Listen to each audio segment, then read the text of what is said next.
بسم الله الرحمن الرحيم. عن بعض أزواج النبي صلى الله عليه وسلم قالت: كان رسول الله صلى الله عليه وسلم يصوم 9 ذي الحجة. الحديث رواه أبو داود. अज़वाज मुतहरात में से सैयदा हफ्सा रज़ी अल्लाह ताला अन्हा बयान फरमाती हैं कि नबी करीम सल्लल्लाहु अलैहि वसल्लम का मामूल मुबारक था कि आप ज़िलहज के 9 दिनों के रोज़े रखा करते थे।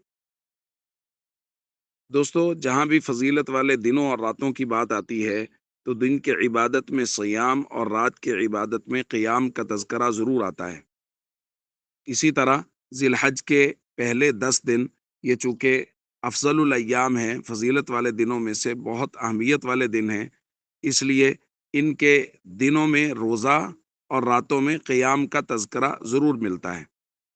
सईदा हफ्सा रज़ी अल्लाह ताला अन्हा बयान फरमा रही हैं कि नबी करीम सल्लल्लाहु अलैहि वसल्लम का मामूल मुबारक था कि आप ज़िलहज के पहले 9 दिनों में रोज़े रखा करते थे।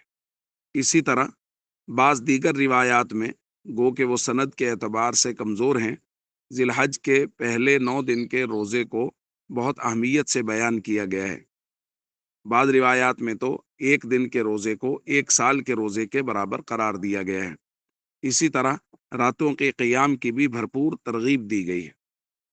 तो हम सबको ज़िलहज के ये 10 दिन पूरी अहमियत के साथ, इबादात के मामूल के साथ, औक़ात की तरतीब के साथ गुजारने चाहिए कि ये अहमियत वाले दिन, ये फ़जीलत वाले दिन